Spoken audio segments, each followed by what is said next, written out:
Hello friends, स्वागत है आपका मेरे इस यूट्यूब चैनल में। मैं हूं आपका टीचर इंजीनियर प्रवीण कुमार बागड़े। तो दोस्तों, मैं आज आपको बताने वाला हूं कि सीबीसीटी का जो पेपर होता है वो 70 नंबर का होता है, जिसमें 52 नंबर का कंप्यूटर आता है, जो मैंने अपने पार्ट 1 और पार्ट 2 में आपको कंप्यूटर के सारे क्वेश्चंस पढ़ा दिया है। आज मैं आपको बताऊंगा कि नॉन टेक्निकल वाले पार्ट में कितना आता है। 18 नंबर के क्वेश्चन आते हैं, जिसमें 6 नंबर की मैथ्स होती है, 6 नंबर की रीजनिंग होती है और 6 नंबर का जीके होता है। तो अगर आपने मेरे चैनल को सब्सक्राइब नहीं किया है तो अभी सब्सक्राइब कर ले, क्योंकि आगे मैं सीपीसीटी के सारे पेपर पढ़ाने वाला हूं। तो दोस्तों, देखते हैं हम रीडिंग कॉम्प्रीहेंशन के क्वेश्चन। रीडिंग कॉम्प्रीहेंशन में इस तरह से देखिए दोस्तों, विंटर स्लीप। विंटर स्लीप का मतलब होता है ठंड की नींद है। तो ये विंटर स्लीप के ऊपर में एक कॉम्प्रीहेंशन का पूरा पैराग्राफ दिया हुआ है। इसे आपको पूरा ध्यान से पढ़ना है और उसके बाद में इसके ऊपर आधारित सब क्वेश्चंस होते हैं। यानी कि प्रत्येक कॉम्प्रीहेंशन अनसीन पैसेज के ऊपर में आपको 5 क्वेश्चन आएंगे। उस क्वेश्चन के आंसर आपको टिक करने हैं और इसको पूरा ध्यान से पढ़ना है, ट्रांसलेट करना है और इसे समझना है। तो पहला क्वेश्चन जैसे यहाँ दिया हुआ है कि hibernation of the animals refers to, मतलब कि जानवरों का हाइबरनेशन, यानी कि वो निंद्रा में कैसे, हाइबरनेशन टाइप वाली निंद्रा में कैसे होते हैं। तो उसका आंसर दिया हुआ है, they are going off to sleep in the cold winter month, यानी कि ठंड के दिनों में उनकी नींदें खराब हो जाती है। आगे बढ़ते हैं दोस्तों। इसके बाद में हम बात करेंगे नेक्स्ट क्वेश्चन की, many animals from the northern hemisphere, यानी कि उत्तरी गोलार्ध के बहुत सारे जो जानवर होते हैं वो of world go off to sleep, वो विश्व के जो बहुत सारे ऐसे जानवर होते हैं उनकी नींदें उड़ जाती है। दिस मीन्स कौन से भाग के क्षेत्र के जानवरों को छोड़कर बाकी जगह के जो जंगली जानवर होते हैं उनकी नींदें उड़ जाती है, तो वो होता है आपका नॉर्थर्न ऑस्ट्रेलिया, यानी उत्तरी ऑस्ट्रेलिया को छोड़कर। आगे बढ़ते हैं दोस्तों, बात करेंगे हम क्वेश्चन नंबर 55 की। नेक्स्ट क्वेश्चन है, which of the following land animals does not sleep through the long winter months, किस भाग के जो जानवर हैं वो ठंड के दिनों में कई दिनों नहीं सोते हैं, वो है वॉल्व्स। वॉल्व्स के जानवर नहीं सोते हैं। आगे बढ़ते हैं दोस्तों, ये सारे पैराग्राफ के ऊपर में दिया हुआ है, पैराग्राफ को आपको ध्यान से पढ़ना है, बिल्कुल नहीं घबराना है। थोड़ा कठिन पैराग्राफ दिया हुआ है, बाकी ईजी ही होता है, तो आप लोगों को बिल्कुल नहीं घबराना है, टेंशन लेने का नहीं है। तो इसके बाद में हम बात करेंगे नेक्स्ट की। तो नेक्स्ट क्वेश्चन है दोस्तों, आगे बढ़ते हैं। इसके बाद में नेक्स्ट क्वेश्चन है question number 56, cold blooded animals sleep through out the winter because, तो ठंडे रक्त वाले जो प्राणी होते हैं वो ठंड के दिनों में सोते हैं। क्यों सोते हैं? क्योंकि उनके शरीर में थकान आ जाती है ना, उसी के बारे में दिया हुआ है। तो उसके सारे रिलेटेड फैक्ट हैं, जो जो सही है उस पर टिक करना है आपको। उसके बाद में हम आगे बढ़ते हैं दोस्तों। अब हम बात करेंगे नेक्स्ट क्वेश्चन की। तो नेक्स्ट क्वेश्चन है वाई। नेक्स्ट क्वेश्चन है, why are hibernating animals mistaken for dead, choose the statement that is incorrect. तो क्या होता है कि जो ठंड के दिनों में जानवर जो होते हैं वो अपने बिलों में चले जाते हैं, कई दिनों तक मेंढक रहता है, ऐसा लगता है कि वो मर गया है, लेकिन वो मरता नहीं, जिंदा ही रहता है। उसी के ऊपर में क्वेश्चन है दोस्तों। इसके बाद में हम बात करेंगे नेक्स्ट क्वेश्चन की। तो नेक्स्ट क्वेश्चन जो है आपका दोस्तों, ये भी रीडिंग कॉम्प्रीहेंशन का है, ये हिंदी में दिया हुआ है। तो हिंदी में आपको पढ़ना है और इनके सारे क्वेश्चंस को सॉल्व करना है। इसके बाद में हम आगे बढ़ेंगे दोस्तों अपने वीडियो में, तो ध्यान से देखिएगा। नेक्स्ट फैक्ट है आपका, नेक्स्ट क्वेश्चन पे जा रहे हैं हम लोग, ये रीडिंग कॉम्प्रीहेंशन का था। इसके बाद में हम बात करेंगे दोस्तों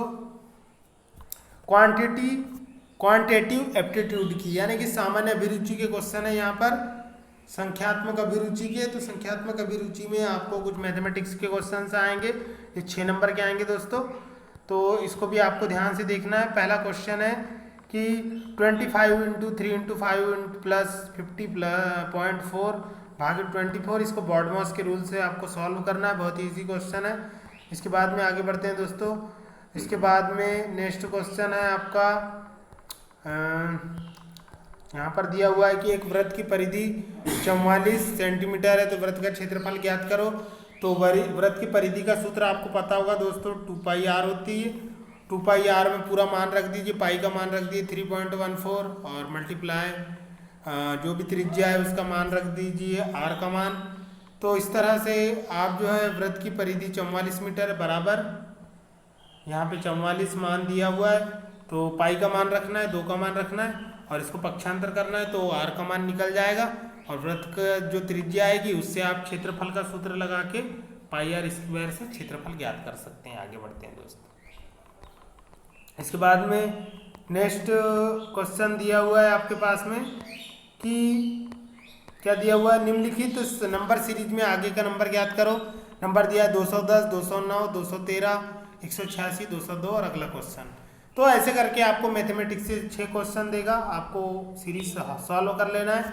हमने अपने इस चैनल पर अतुल बावने सर ने रीजनिंग की प्लेलिस्ट पढ़ाया है, वहाँ पे नंबर सीरीज पढ़ा दिया है, आप जाकर हमारे चैनल की प्लेलिस्ट में देख सकते हैं। तो आप जो है अतुल बावने रीजनिंग करके नेट पर यूट्यूब में सर्च कर सकते हैं। आगे बढ़ते हैं दोस्तों। इसके बाद में हम बात करेंगे नेक्स्ट क्वेश्चन की। तो नेक्स्ट क्वेश्चन है कि निम्नलिखित संख्या श्रृंखला में एक संख्या गलत है, वो गलत संख्या कौन सी है? 32, 34, 37, 46, 62, 87 और 123। तो उस गलत संख्या को आपको पहचानना है। तो गलत संख्या है 34। कैसे है वो आपको रीजनिंग में पढ़ना होगा। तो इस तरह से रीजनिंग के 6 क्वेश्चन आते हैं दोस्तों। इसके बाद में आगे कुछ मैथमेटिक्स के इबारती क्वेश्चन भी आते हैं। वैसे मेरा मेन सब्जेक्ट कंप्यूटर है तो मैं इसके बारे में आपको ज़्यादा नहीं बताऊंगा। तो इस तरह के क्वेश्चन आते हैं मैथमेटिक्स न्यूमेरिकल एप्टीट्यूड में। इसके बाद में general mental ability and reasoning, यानी रीजनिंग के क्वेश्चन कैसे आते हैं। तो देखिए दोस्तों, मैं आपको थोड़ा सा बस बता रहा हूँ कैसे क्वेश्चन आएंगे कि 4 शब्द दिए गए हैं। यहाँ सभी शब्दों के लिए एक शब्दकोश दिया है, यानी डिक्शनरी का क्वेश्चन है। इसमें आपको क्या करना है, तीसरे स्थान पर कौन सा शब्द आएगा उसे पहचानना है। तो डिक्शनरी के क्वेश्चन कैसे सॉल्व करते हैं आप रीजनिंग में देख सकते हैं। इसके बाद में अगर आप लोग कमेंट करेंगे तो मैं रीजनिंग भी पढ़ाऊंगा, आप लोगों को कमेंट करना है। ठीक है दोस्तों, आगे बढ़ते हैं। इसके बाद में आगे भी आप देख सकते हैं कि एक क्वेश्चन दिया हुआ, इन तीनों शब्दों में से उचित शब्द को इस दिए गए विकल्प में चयन करना है। यह यमुना नदी के तट पर स्थित है। कौन सी? दिल्ली, आगरा। दिल्ली जो है वो आगरा है और मथुरा है, तो उसके लिए क्या आएगा? तो ये यमुना नदी के तट पर स्थित है। तो इस तरह से दोस्तों क्वेश्चन सीपीसीटी के आते हैं, नॉन टेक्निकल के क्वेश्चंस। अगर आप लोग कमेंट करेंगे तो मैं इसके भी वीडियोस बनाऊंगा, लेकिन मेरा मेन फोकस कंप्यूटर पर है तो मैं अपना ध्यान भटकाना नहीं चाहता हूं। इसलिए मैंने आपको बता दिया कि इस टाइप से मैथ्स, रीजनिंग और जनरल एप्टीट्यूड के क्वेश्चन आते हैं। जनरल अवेयरनेस में भी कुछ जीके के क्वेश्चन आते हैं, जैसे कि यहाँ पे एक क्वेश्चन दिया है, जीव विज्ञान के अध्ययन से संबंधित विज्ञान क्या कहते हैं? तो जीव बायोलॉजी कहते हैं। बहुत ईजी क्वेश्चन था जीके का। उसके बाद में दूसरा क्वेश्चन है दोस्तों कि सुब्रतो कप किसके साथ जुड़ा हुआ है? तो फुटबॉल के साथ जुड़ा हुआ है सुब्रतो कप। उसके अलावा तीसरा क्वेश्चन है दोस्तों कि देश की राष्ट्रीय आय क्या होती है? तो घटक आय का कुल योग होती है।